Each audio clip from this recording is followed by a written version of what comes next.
Praise the lord. యేసు రక్తమే జయము. మన రక్షకుడు మన విమోచకుడైన యేసుక్రీస్తు పరిశుద్ధ నామములో అందరికీ వందనాలు. చిన్న ప్రార్థన ద్వారా ఉదయకాల వాక్యధ్యానం చేసుకుందాము. పరిశుద్ధుడ మహాగణుడు అయిన దేవ యేసయ్య, సర్వాధికారినైనా మీకు వేలాది వందనములు, కృతజ్ఞత స్తుతి స్తోత్రం చెల్లించుకుంటున్నాను. దేవ ఉదయకాలం ప్రభు వాక్య భాగం ధ్యానిస్తుండగా వాక్య భాగం మాకు అర్థమవునట్లు సహాయం చేసి మీ కృపలో బలపరిచి మీకు మాదిరిగా మమ్మల్ని నడిపించమని చిన్న ప్రార్థన ప్రభు యేసుక్రీస్తు పరిశుద్ధ నామములో అడిగి వేడుకుంటున్నాను తండ్రి. Amen amen. కీర్తన గ్రంథము 36వ అధ్యాయము 6వ వచనము. నీ నీతి దేవుని పర్వతములతో సమానము, నీ న్యాయ విధులు మహా అగాధములు. యెహోవా నరులను జంతువులను రక్షించువాడువు నీవే. ఆమె. దేవుడి వాక్య భాగం దీవించును గాక.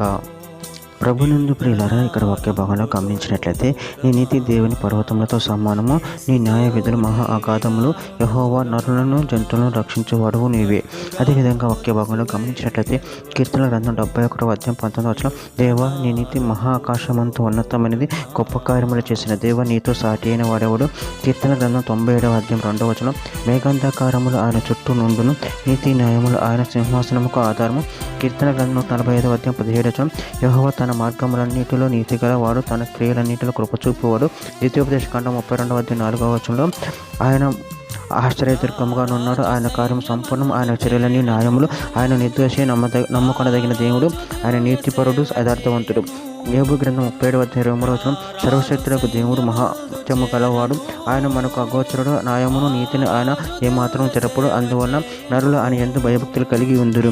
యెషయా గ్రంథం 40వ అధ్యాయం 28వ వచనం. నీకు తెలియదా, నువ్వు వినలేదా, బుద్ధిగా తమ సృజించిన యెహోవా నిత్యుడగు దేవుడు, ఆయన సొమ్మశీలుడు, అల్లుడు, ఆయన జ్ఞానమును శోధించడం అసాధ్యము. రోమిలికి రాసిన పత్రిక 11వ అధ్యాయం 33వ వచనం. ఆహా, దేవుని బుద్ధి జ్ఞానములు బాహుళ్యం ఎంతో గంభీరము, ఆయన తీర్పులు శోధింపులంత అసఖ్యములు, ఆయన మార్గములెంతో అగమ్యములు. కీర్తన గ్రంథం 145వ అధ్యాయం 9వ వచనం. యెహోవా అందరికి ఉపకారి, ఆయన కనికరములు ఆయన సమస్త కార్యముల మీదనున్నవి. కీర్తన గ్రంథం 19వ అధ్యాయం 9వ వచనం. యెహోవా యందైన భయం పవిత్రమైనది, అది నిత్యము నిలుచును. యెహోవా న్యాయ విధులు సత్యమైనవి, అవి కేవలం న్యాయమైనవి. కీర్తన గ్రంథం 97వ అధ్యాయం 6వ వచనం. ఆకాశము ఆయన నీతిని తెలియజేయుచున్నది, సమస్త జనములకు ఆయన మహిమ కనపడుచున్నది. చివరిగా ఒక మాట. కీర్తన గ్రంథం 138వ అధ్యాయం 2వ వచనంలో. నీ పరిశుద్ధాలయం తట్టు నేను నమస్కారం చేయుచున్నాను, నీ నామం అంతటి కంటే నీవిచ్చిన వాక్యమును నువ్వు గొప్ప చేసి ఉన్నావు. నీ కృపాసత్వములను బట్టి నీ నామమునకు కృతజ్ఞతాస్తుతులు నేను చెల్లించెదను. దేవుడి వాక్య భాగం తీర్చుగా చిన్న ప్రార్థన చేసుకుందాము. పరిశుద్ధ మహాగణుడు అంతే యేసయ్య, మీరు ఇచ్చిన వాక్యదానం ప్రభు కృతజ్ఞతలు చెల్లించుకుంటూ ఇప్పుడు మీ ప్రేమ కృప ప్రభావ మమ్మల్ని నిరంతరం కాచి కాబట్టి మీకు మాదిరిగా మమ్మల్ని నడిపించామని చిన్న ప్రార్థన చేస్తున్నాము. అడిగి వేడుకుంటున్నాను తండ్రి. Amen amen.